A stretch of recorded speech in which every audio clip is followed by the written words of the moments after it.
Maxim magazine at that time, and I held up her magazine saying that I was doing research for this interview, and she did not find that funny, which I thought was difficult because how does she not have a sense of humor about Because she's this? Russian. Is that what it is? Well, I don't know. Find I'm Russian taking a people guess. to be happy people. But you forget, like, someone, like, she's Anna Kournikova, you see her on TV, and everybody thinks she's Well, a you saw hot the piece and all whole- that, and then all of a sudden you crack a joke and you realize, oh, Yeah. yeah, you're from fucking Siberia. Your parents stood in line for bread. Right. And now you're going like, hey, I've done research. Like, maybe she took it literally like maybe it wasn't a joke to her at all, like you're doing research. It was the greatest. She's from a country where they go, can I see your papers? I don't know why there was a Mexican in the middle of Russia. I don't know what that was. Can I see your papers? We're a couple Mira, days mami, ven acá, ¿qué pasó? Where are your papers? It was incredible, Jay. I mean, I'd love to do that event again. Was she unbelievable? a bad tennis player, or was everyone so good around her? Because you, let me hold tell on. you, Go ahead. here's the deal, and it's just like this way with any major sport. Golf, perfect example here. Everybody can hit the crap out of the ball, and everybody can hit the green. It's just that how close can you get the ball on the green to the hole, and can you putt? That is the difference between being a pro and a great pro. And she could do things that got her into the level of professional tennis that she achieved. She just couldn't do the other things that could make her great. It's just that simple. Now, some of it's mental. Is it hard? Some of it could be physical. Absolutely could be that. It could be like all she wanted to do was be a star. She didn't want to win. Oh, really? It could be that. I don't know. I never really got into Like it. Roddick and Nadal, like those guys will die on the court. Like you've seen them blow out knees and keep going. And there are the some marathon people who truly want it more. It's that simple. Like Michael Chang didn't want it so bad. He got it. He had a well, sniff. I would and then disagree because he need. I mean, he had it. Well, he had it. The fact that he had it at all with his stature and how he was a tiny little guy. Well, if you're going to make fun of Asians on this podcast, there's the door, buddy. Oh, come on now. I mean, seriously, he was like 5'6". Our tennis players, I've never met one in person. Are they usually large men? They're some of they just get bigger. It's unbelievable. Really? Yeah, the women too. They're huge. Huge. Why do you think, personally, and I'm not saying this because of their looks at all. Okay. I'm saying truly, women's tennis, to me, and I think to most people, is infinitely more exciting than men's tennis because there's always bizarre rivalries. It could be that. Or it could be the grunting. Could be that too, JJ. Well, the guys grunt too. No, well, not in the same way. But you have to Sellis admit, had that high-pitched grunt. I mean, my gosh. Sellis got stabbed in the back. What else do you have to do to sell a sport? A guy walked out, and where was security when a guy just walks to the middle of the net with a fucking kitchen knife, and he left it in her back? You could have hung a coat on it 10 minutes after the fact. You're terrible. You could have went on there and said, you know what? I got no place for my security jacket. That is nuts. That's crazy. But where was that? Wimbledon? No, I think it was in Germany. It was just some match. No, that was not at a major. And that guy's free. He's out. That was not at a major. I loved it, man. I love tennis. It's great. Seriously, I watched the Djokovic Nadal Australian Open final that started at midnight around here, and it was still going on when my kids woke me up the next morning. Djokovic? Yeah, he's the incredible. new. He's like Slovenian. He's number one. Is he Slovenian? Serbian? No, I believe he's Djokovic. Yeah, he's Serbian. So he's Serbian because Vlade Divac was in his box. Vlade Divac. It wasn't Kukoc in there. It was. I see him at the ATM. By the way, I do the same thing. Whenever you hear Vlade Divac, you always have to do the Lawrence Tanter's Staples Center. Vlade Divac. I hate that guy. Why? I don't. You know what? Let me take that back. I never met the man. How do you hate a public address announcer? Because when I go to a game, I want to get fired up. You go to a Knicks game, they're like, Patrick Ewing! Yeah. And this guy, it's like he's doing a boat show or an RV show at like a giant, like, Shaquille O'Neal to the line, 2 shots. I love that, though. 2 The best minutes. ever was the Zinc in Philadelphia. Zinkoff. You ever remember him? No. Julius Erving. That's how it should go. He was great. John Starks. That's right. Derek Harper. I'm not a fan of that guy because the guy used to do it in Madison Square Garden was the all-time great. His name escapes me, but Bob Shepard is obviously the greatest public address announcer of all time. Ladies and gentlemen, please rise for the singing of the Star-Spangled Banner with Rosemary Clooney. 240 pounds. We were just talking about this the other day because my son is, for some reason, into the Macarena all of a sudden. And I remember, because my wife... The 22-year-old?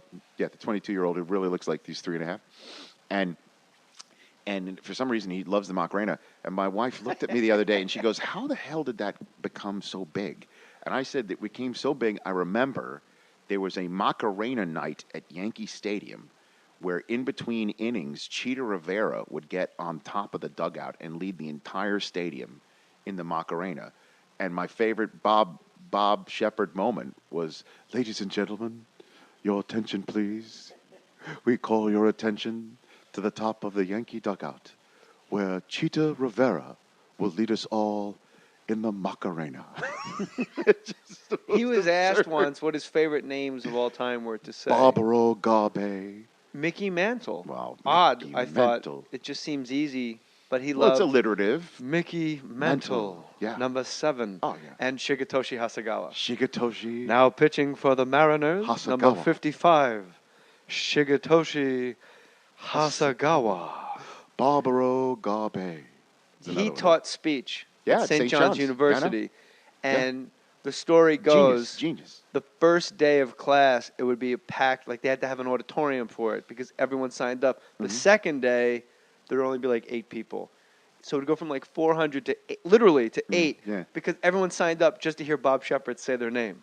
Why not? Because he would take roll call and he would go, Rich Eisen. Let me tell you something. And then you'd get all like, oh my God. Jay, and then you'd be like, I'm out of here. JJ, let me tell you, I hosted a show called Baseball Today on Sundays on ESPN. They started, I don't know if they still do it anymore. They probably just call it Baseball Tonight. But every Sunday morning, they decided to do a show to get you set for Baseball Sunday in the same way that the NFL did. They tried it out. And what they did is they had a public address announcer from each different team say the names of everybody to open the show each week. They finally got Bob Shepard to do it. Nice. And I heard him say my voice, and one of the neat things that I have at home was the piece of paper that they gave him, because he required, obviously to read it off like all these public address announcers do. The piece of paper and his notes to make sure, because he didn't know if it was Rich Eisen or whatever, he wrote the phonetic spelling of my name on it. And I've got it framed. Absolutely. No question We have about similar it. stories. Rich My wife. Eisen. Yes. Fantastic. What's your favorite number? Number 2. Now batting number 2. Well, number 23 from Mattingly. Mattingly's my all-time favorite. He should be in the Hall of Fame. Bro, you're He preaching should to the be. choir. It's absurd that Ron Santo, because he had his fucking leg amputated from diabetes. Dude, Let's call a spade here. You say Ron Santo's in the Hall of Fame because he was an amputee and he died. No, that is then not why didn't they put him in when he was alive? I don't know. Look at the game tape. Ron Santo is not a Hall of Fame baseball player. It's not the Hall of really good players. Hey, Don Mattingly, every year for a decade, people said, who will be MVP? Will it be Wade Boggs or will it be Don Mattingly? I know. Who will win the batting title? Will it be Wade Boggs or will it be Don Mattingly? That is a Hall of, or maybe Eddie Murray will sneak in and grab Defensively, one. one of the greatest of all time. I saw and you saw Don Mattingly start a double play and the throw would come back before his fucking back was He's turned. incredible. Like a wide receiver when before they break the route. The greatest. I love that guy. He has to be in, right? I think so. It's absurd. I mean, they made But I'm Andre biased. Dawson I'm wait. biased. Who's better, Andre Dawson or Ron Santo? Oh, there's no question about that. Right? Of course. Please say Andre Dawson. Of course. Oh, okay. Are you kidding me? Well, I don't know. You said, No. Do you think Ron Santo is a Hall of Fame baseball player? You know what? He deserves to be in. I think he deserves to be in. I don't know his stats off the top of my head. If he had both of his limbs You're terrible. below the... I'm not terrible. If he had both legs and right now was walking So around... are you saying that Mattingly needs to lose a limb to get into the Hall of Fame? If he lost a limb, they'd put him in? Dude, that's The guy has like ridiculous. 1% of the vote. It's like he's so not tough even... to see him in a Dodger uniform. Oh, that's why I love the Dodgers. But When they they're really tore down good. Yankee Stadium, I said, this is not cool. I can't get on board with this. Right. But then right when they tore down Yankee Stadium, the Dodgers were always my National League team. Don Mattingly and Joe Torre came to me. I know. I said, hey, this is great. We'll set up shop. I know. Dodger time. I don't blame you. You did stand-up comedy, and I did. we need to talk about this. Sure. How long did you do stand-up comedy? 3 years. And why did you stop? Because two things. One, I went on the road, and I got paid like $40 and a cheeseburger to do it in front of 6 people, and it was really difficult. I did that for 2-3 weekends. But the and then chicks, Richie. Jay, there wasn't. The chicks. JJ, no chicks. There were no chicks. It was a bleak scene to say the least. And then all the other comedians that I'd want to hang out with afterwards, they were humorless. I swear to you, they were miserable people. And here's a perfect example. I would just joke around, say something funny, And instead of them laughing, they would look at me and say, I swear to God, are you going to use that?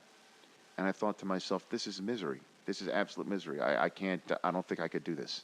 So There's construction going on outside the studio here at Fake Mustache Studios. So I know that. You can save your tweets. What's going on? Well, there's construction. We're sorry. We didn't soundproof the studio. Not yet. That's life. Somebody once said, how come you didn't credit the bird chirping over the Barry Cats podcast? Because we had the doors open. There was a lovely bird all the time, but at any rate. But yeah, I just couldn't do it anymore. But I loved it. It's made everything else I've ever done in my career easier because nothing's tougher than that. Nothing. I know. Well, see, I used to go on the road. I did Millard Fillmore's bowling alley. In Staten Island?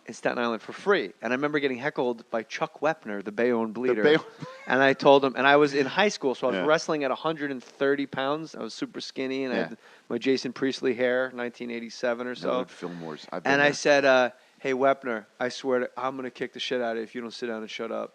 And it was like one of those moments like he's either going to attack me or everybody's going to go, you got balls, kid. Right. And fortunately, they said I had balls, and I thought I had the audience. And then you hear somebody get a strike behind you because the bowling alley. Right. And everyone's like, all right, yeah, beers on me, Jimmy. I happen to know that your closing bit, which I wish I actually sent Corey, president of FakeMustache.com, out to the stores to find a Penthouse magazine. But you couldn't find a Penthouse magazine? Could not find one in the Palisades. You know what? That's one thing to be said about living on the west side of L.A. Clean living. There's no Penthouse out here. What are you, degenerate? Go get some gas. Come back in for cigarettes. That's right. You're going to go to the local mom and pop and ask for a Wee magazine? Yeah. Could I get Cherry? That's right. Penthouse form. I need over 50. Do you sell over 50 magazines? Do you sell over 50 magazines? That's right, over 50. The best one I ever saw in Manhattan, there was a black one, and it was called Damn Girl. Was it? That was the name, but I haven't seen it since. Was there a comma between damn and girl, or just an exclamation point? What was the punctuation? I don't know. No. You weren't paying attention to the syntax. Damn, girl! Yeah. You did Howard Cosell reading Penthouse letters, and someone, I forget who, I think it was somebody at the NFL Network went, if he's doing your podcast, surprise him with that. And I wanted so bad to hand you a Penthouse letter. I have not done that. I can't tell you how long it's been since. Can we find one online? Oh, God, no. Come on, man. I still have a job to do. And we'll talk for other stuff. We'll talk about other stuff. You were the sports anchor in Redding, California. Yeah. Where's Redding? Redding, California is about 4 hours south of the Oregon border. Probably about 3 hours south of the Oregon. It's about equidistant between Sacramento and Oregon. So why don't they just get Sacramento's news? That always fascinates me that like Santa Barbara has their own news desk. Hey, man, it should. Local news should be supported. It should be supported. Yes? Well, this is good that you're saying Absolutely it should. And the thing that I feel horrible about is people keep saying, the ESPNs of the world, they're like the Walmarts of sports journalism. Walmart is awesome. That news directors cut sports first, and there are high schools that I covered up there, and community colleges and junior colleges, where, by the way, Aaron Rodgers came from. He came from Butte Community College. He was found by Jeff Tedford at Cal up there. His career started from a junior college. Tons of people do that. It's so worthwhile, the sporting communities up there, to deserve their coverage. I love this. Yeah, this it's the truth. Richie. And that's what I did for Redding, the Redding Chico market. And I lived in Redding, California. It was California, yes. Home of Chico State? Correct. And you covered Chico State athletics? I did. I covered one baseball game. Did you ever get nominated for, say that again? I covered one baseball game at Chico State. Why one? Because I was based in Redding, and it was a schlep. So I covered mostly Redding sports. And the Chico market, there was like some stringer down there, probably with a video camera, that would shoot the video and send it up. And I would, I one-man banded, and I had a 3/4-inch camera, this big, huge-ass camera that was attached to this huge-ass deck that I had to wear Steve Sable of Redding. And it was it was like I had the 3/4-inch camera on my right shoulder, and then the deck on a strap, sort of like this large pocketbook on my left shoulder, and it was attached by this huge, thick coaxial cable. And I had to shoot my own stuff and go back and edit my own stuff and then put it on the air. And it was some of the most fun I've ever had. It was awesome. How do you get the job there? How did I get the job there? From Northwestern? Yes. Well, I mean, when this is a perfect example for people who are out there who are looking to get work or trying to get started. What you do is you take a group of small market stations in an area that you wouldn't mind living in, and you go and you take your tapes and you throw them in the back of a car, and you go and you crash the news station. Make sure you just don't do it around news time, because nothing indicates to your future boss that you have no freaking clue about their business than showing up like an hour and a half before news time and say, hey, do you got a minute? So I would see, like, do they have a noon news show? No, they don't. So I would show up between 11 and 1, and I would sit in the lobby. Drive. I drove. From yes, I sent my tape beforehand. Across country.